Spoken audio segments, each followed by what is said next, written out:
Hello, welcome back to my YouTube channel. If you're new around here, my name is Katie. I'm a full-time sketchbook artist and I've got an art supply haul for you today.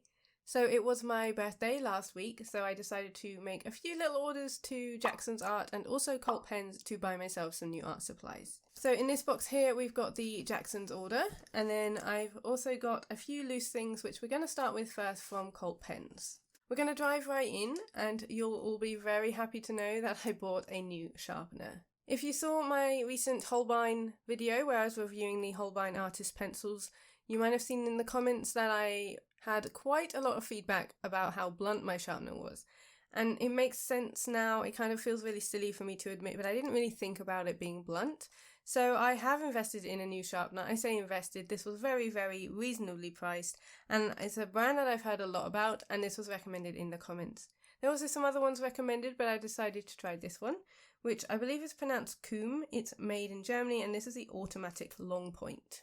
So I have already used this. I did do a community post just to tell you all that I bought a new sharpener, and yeah, I really like it so far. You can see here on the overlays that it creates a really sharp point. So it's interesting because it's a 2-point sharpener. It's a sharpener that requires you to do it twice. So the first hole sharpens the lead, but you need to put it into the second hole to be able to bring it to a point. So it's very different to my usual sharpeners, but I do really like that it's got the case to hold the sharpening, so that's really helpful. And there are also some spare blades here at the top, and then these ones I'm still not really sure how to use. On the box it says that they are the lead pointers, but I haven't been able to fit any of my sharpened lead into them, but this red one is a little bit larger than this white one. So I guess you're supposed to put the lead into there, but so far I've just been using it from here.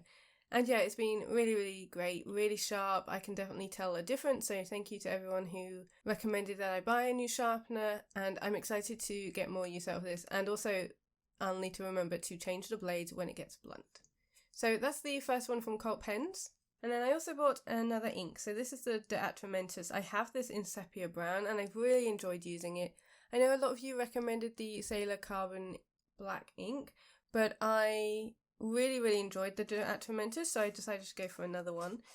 These are waterproof inks and I've been using it in my fountain pens. So here it is. This one's just in black. It's 45ml. It's exclusive handmade ink for fountain pens made in Germany.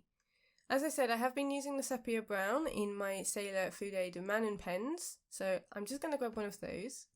Here we go. So I have the sepia brown in this pink one, and then in this one I've got black ink at the moment, but I've been using the Rowan Klingner sketch ink, which I prefer to use with my dip pen because I've actually found it does block this one up. I don't use or reach for my fountain pens all the time, so it is an issue if I'm just going to leave it and I forget to empty it, because I do use the Sailor converter, that if it's just going to be sitting in here, it has blocked this up, whereas I haven't found it do that with this one with the sepia ink from the Atramentis. I'd love to know your thoughts down below, but because I'm a mixed media artist, I do swap and change my mediums quite a lot, and I haven't found this brand of ink has blocked up my fountain pen, so that's why I decided to go for a black one from this brand, and I'll try and get this flowing better so I can put this in there instead. But I've been really enjoying doing more line work lately, so buying the black ink was a must, and yeah, I already know I love this brand, so I'm excited to have the black version. And then the last one from Cult Pens is this Rowney FW ink. This is an acrylic ink. I usually use Rowney, but I tend to go with the Systems 3 ink instead. But this one is a lovely colour. It was recommended by one of my patrons on our chatty creative hangout live stream last month, and it just looked like a gorgeous colour. They also showed me some swatches, so I thought I would add to my collection with this lovely red earth. I'll put a swatch of it on screen. With acrylic ink you can water them down, but they're really fun to mix as well, so I'm looking forward to mixing this with some of my other shades. And yeah, I just find it really fun, so I really recommend acrylic ink. It is such a fun medium to use, and if you haven't seen it already, I do have a how to use acrylic ink video, so I'll leave that linked up in the cards. So that's it from Cult Pens. Let's move on to my Jackson's box. Okay, so let's get everything out. Okay, we'll head to this one afterwards. Let's start with the paper. Every month I do some original paintings for my patrons, and if I ever sell original artwork that I sell on Etsy, then I do use paper that obviously isn't in my sketchbook. So I wanted to buy some more because I was running out. Now, these are two brands that I've not used before. So first up we have the watercolour paper by Winsor & Newton. This is A5, that is the size that I tend to paint my originals. 30% cotton, acid-free, £140, so 300 GSM, and it's cold pressed. I did try the Arches hot pressed and I didn't really like it. I found that it absorbed things too quickly, so that's why I've gone cold press here. It'll be interesting to see how I find it with the 30% cotton. There is obviously a roughness to the surface, but not too much actually. It looks like it will be really easy to work on top of, and there are 12 sheets in here. So watercolour paper is obviously quite expensive, I think, especially compared to sketchbooks, but definitely worth it. And I also really don't like the gummed pads. I find it really hard to get them off. So I've just gone with the type of paper where it's sealed at the top so I can just tear it off. Especially with the work that I do, I find that I don't need it gummed all the way around. So I'm looking forward to giving this a go. And then we also have the Bockingford. This is St Cuthbert's Mill. This one is again A5, is cold pressed, 300 GSM, acid free, but this one only has 10 sheets, so not 12. This one is actually by Jackson's, so I think Bockingford is the type of paper. Again, this one is just sealed at the top. Okay, so, oh yes, this one isn't quite as textured. It's so interesting how the different papers can differ so much. Even if it's all cold pressed, there's going to be different textures. So let's put these side by side. Yeah, I think you can see there's definitely more texture on the Winsor & Newton. Just looking at these, I think I'll prefer the Jackson's one. But I will test these out and see how we go. I definitely haven't found like my perfect paper yet. So if you have any recommendations, please do share them in the comments because I'm open to trying out different brands. Especially as I find my feet with using more watercolour. My art isn't always with watercolour. I do use mixed media and still love my gouache and things. But yeah, please do share any recommendations down below. I'll see how I go with these, but I'm absolutely open to other brands. Okay, and then the other thing that I got there was the Art Creation Talens sketchbook. So this is by Royal Talens. I absolutely love these sketchbooks. I use them all the time. I think I ranked it as my #1 sketchbook in this video where I was ranking all my sketchbooks. But these Royal Talens sketchbooks are so affordable. There was a sale on, which is why I bought this one. So they did have a Royal Talens sale. So I decided to buy another one just because I'm always needing more in my collection. It's just handy to have a stack of these ready to go because I do work through them quite quickly. So now I have another pink one. I think I've gone through all the colours now, but just helpful to have in my studio when I next need one of these sketchbooks. Okay, now let's open up this box, which is where a lot of the money went. I'm just going to caveat this with, I am definitely in my watercolour era. When I shared my recent watercolour palette update, again, I'll link that up in the cards, I got some really good advice. I did ask you guys if there was anything missing and ask for your recommendations. Now, I got quite a lot of recommendations and I haven't listened to all of them. Like, I haven't bought all of the watercolours you suggested because budget, but I did go with some of them, so you might see your suggestion here in this haul. But I'm really, really excited. There are definitely ones that I can see are missing now from that palette. So like the browns and things, which you'll see here. So a big thank you. I always appreciate your advice. So there are some very fun new watercolours for me to test out and try. Okay, so we'll start with the Daniel Smith. Again, I will swatch these on screen for you. But this first one is Payne's Grey. This is going to be a really lovely one for shadows. I have been thinking about adding this to my palette and there were a few comments suggesting it, so I think this will be really, really good. I mostly use my Daniel Smith Indigo as a dark tone at the moment, but I think this will be really, really helpful to have that doesn't have such a strong blue tint. Then I also went with Van Dyke Brown. I definitely was missing a brown in my palette. I was using my raw sienna, I think, mixed with some of the dark indigo, but this was going to be really handy to just have mixed. And again, I can mix up more colours from it. I can make it redder or yellower, but this is just a really nice tone. And I definitely needed some more dark tones in my palette. I do use this in a near colour, the Van Dyke Brown, and I really like it for my nature work. So I'm pretty certain this is going to get a lot of love. And then next up we have Cascade Green. Now my lovely friend Jodie sent me a palette filled with different greens and this was one of them and I really enjoyed it. Definitely needed more blue toned greens in my palette.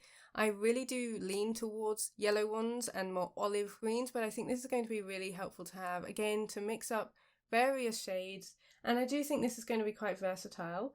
This one also has a little bit more of the granulation, which granulating watercolours isn't something I've explored yet, but I'm really looking forward to using this one more, and I do think it's helpful to have a more blue toned green in my palette. But I've just got to decide which olive toned green I've got that I'm going to swap out for this one.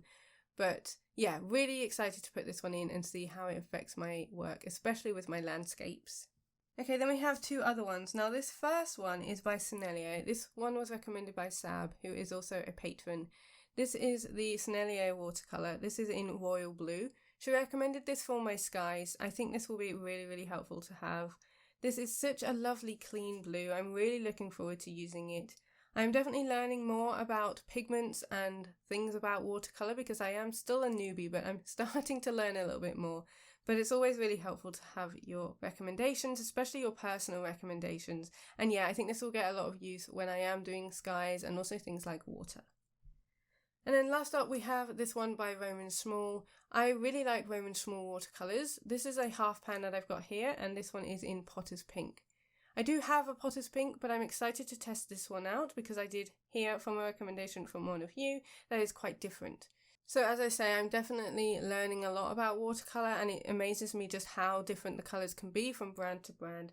You can see here that it's much more pink toned. It's kind of like a soft raspberry compared to the Potter's Pink I currently have, which I think was by Schminke. I'll put it on screen, and I'll also swatch the difference as well. So really looking forward to trying this one out too.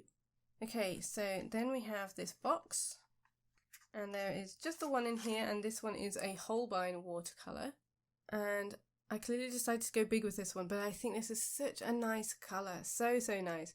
Now I do have a few pinks in my watercolour palette currently, but they're very red toned pinks, and this one is much softer. I really love the pink of this. I think I'll use it a lot. Even though I do landscapes, I love to have pops of colour, and I find pink works so beautifully with green. So I'm really excited to try this out with that. I haven't had a watercolour this shade before. I'm sure there's going to be a lot of white pigment in here, so probably, oh yeah, PW6 PO73. I know this is going to be quite opaque in terms of watercolour, so maybe not quite as transparent, but I really do like the Holbein watercolour, and I'm excited to give this one a go. So I'm going to squeeze in this one and replace one of my red tone pinks from my palette. Okay, so that is everything from paint and paper wise, but I also have another package in here with some very exciting pencils. It looks so fun. It's like a little bag of candy. I say that every time whenever I have like rainbow pencils or something. They just get me so excited, and they're already sharpened as well. Okay, some really lovely shades here. So if you saw my video where I was reviewing the Holbein artist pencils, I've already linked that in the cards, but it will be down in the description as well. I was really impressed with the strength of the core and how they layered. I was really impressed with these pencils. So I decided to try out quite a few different colours. Now, I do still love my luminance, that's not going to change, but I do like that they've got a bigger range with these Holbein pencils, and a lot more muted tones and a lot more green. So I'm excited to give these a go, and I will swatch them all out for you too. Now, this one is different. This one is a white, so it doesn't seem to have the same end. We'll talk about that one in a sec, but let's put these all together. I think just as a palette on its own, that's really nice. I love all those greens and the soft blues and the pink. I did try and go for more softer muted shades on purpose, and definitely a lot of greens. Like I said, I was really impressed with them. I do recommend buying art supplies individually first to see if you like them before you then add to your collection. But I also like buying them individually so I can curate my colour palettes. So let's give these a swatch. Okay, let's start with the blues. So first up we have got the Sky Mist. Now I do think they have really nice colours. A lot of these were recommended. My friend Eve from Evie Diva Doodles, or here on YouTube as well. She left a very helpful comment sharing some of her favourite Holbein pencils. So I definitely used a lot of her recommendations, so thank you, Eve. This one, I'm pretty sure, was one of them. This is just a really nice muted sort of bluey turquoise. I really like, it's kind of like a dull turquoise, but very nice. I can see this working for mountains in the distance and also for water. Next up we have Horizon Blue, which is much softer. This is a lighter toned pencil. It's a bit more blue toned than maybe the barrel actually looks, but again, perfect for skies and water. I think that will be a really nice pop as well. And again, not like a colour I already have, so that works out really well. And then the other blue I have is such a nice blue. This one's called Lavender Blue. This is so pretty. It's a much warmer toned blue, which you can see there compared to the Horizon Blue and the Sky Mist. That definitely makes them look more green toned, but this one is definitely warmer. This has a touch of pink to it, I would say, because it kind of leans more lavender, as the name would suggest. Really, really pretty. Can definitely see myself using that when I'm drawing florals and gardens, and also for the sky. Okay, the next blue that I have is Smoke Blue. This one looks like a more sort of purple toned grey. It definitely looks like that. It reminds me a bit of the French grey from Luminance. Really, really nice. Again, I love the softness of these pencils. They blend really nicely and I love the way they go down. This one's definitely a warm toned grey. It's interesting that it's called Smoke Blue. I would say that it's probably more of a purple than a blue, but I can see why they've called it that. I definitely can see myself using this in nature, again with stones and rocks. So that's a lovely addition to my collection. And I did buy one purple. Now I don't use purple much in my work, though it has been slowly creeping in a little bit more. This one's Wisteria. That's a really nice shade of purple. I really like this one. I think it has a lovely tone to it. It's kind of mid to dark. I just don't have many purple pencils, so it's nice to add this to my collection as one that I don't currently have. Then we have Shell Pink. So this is Holbein, but it's quite a different Shell Pink from their watercolour. This one is much softer and lighter. It's such a pretty colour, very ballerina pink I'd say, very soft. Such a nice tone. I think that pairs really beautifully with some of these blues as well. So a lovely soft neutral there. Okay, before I get onto the greens, I will talk about this white as well. So this is a soft white. Now, this one is so soft that you have to use a knife to sharpen it. So Holbein have two whites. You'll know in my multi-set I got a white as well. I was really impressed with it. But I also found out that there's a soft white. And it's so soft that it does need a knife to sharpen. So I will show you that here and how it swatches. But it's so pigmented. Really impressed by this one. I can definitely see myself picking up another one of these when I go to Japan next year. But I really like this one. It's going to be a bit of a pain that I have to use a knife to sharpen it. But it's definitely a brilliant white and very pigmented. So really happy with this one. Okay, now let's go on to the greens. So plenty of greens here. We'll start with this really bright one. This is probably the most vibrant pencil that I have in this whole... This is Chartreuse Green. I love pairing these kind of greens with my usual sort of olive toned ones. Very vibrant. Definitely more green toned than it is yellow, which is nice. It's more like a neon green, but yeah, I really love this one. I use this kind of colour all the time with like my Chinese green Neo colour going on top of things. So just a lovely one to have if you do a lot of landscapes. Then we have Opal Green. This is much softer than my usual greens. It's definitely a muted shade. I think it's really nice. Again, I think it works really perfectly with the other colours here on my page. It's kind of like a soft pastel green. Really like that one. That one was definitely one of Eve's recommendations. Then we have this one, which looks a little warmer in tone, but kind of similar. This one's Willow Green. Okay, you can definitely see a difference there where I swatched them. This one is definitely darker, so not, I'd probably say it's mid-tone. I do think it pairs quite nicely with the Opal Green. It is darker, but not by much. I can definitely see that it is a little bit more browny, I think, maybe a bit more brown toned than it is as clean as the Opal Green. Okay, next up is Sap Green. I would say this one is similar to a sort of standard green. It's very lovely. I would say it's mid to dark, and again I think it will pair beautifully with the other ones. It's less pastel than some of the other ones I've swatched here, but a very useful green. I know I'll get a lot of use out of that one. Then we have Olive Drab. This is definitely an olive green that leans more brown. It's definitely got a touch of green to it, but I would say it's kind of in between, and it could go for either or. I think this will pair beautifully with other olive tones. I can also see it pairing nicely with some of those lighter greens as well, so another good one to have in my collection. And then last up we have a very dark green. This one is Fir Green. And this one feels super soft to swatch, really nice pigment. And this is more of a blue toned green. So just like in my watercolour palette, I tend to reach for more yellow toned greens, and it's the same with my pencils. So I don't have many of these, where it's definitely more blue toned. It's like a lovely emerald green. I can definitely see this working really well for some specific types of greens like the conifers. And yeah, I think this will be perfect to add to my collection. Again, not one that I have currently, and this is just such a lovely jewel toned green, and it's beautiful to swatch as well. Okay, there we go. So that was my Jackson's Art and Cult Pens birthday haul. I hope you enjoyed seeing what I bought.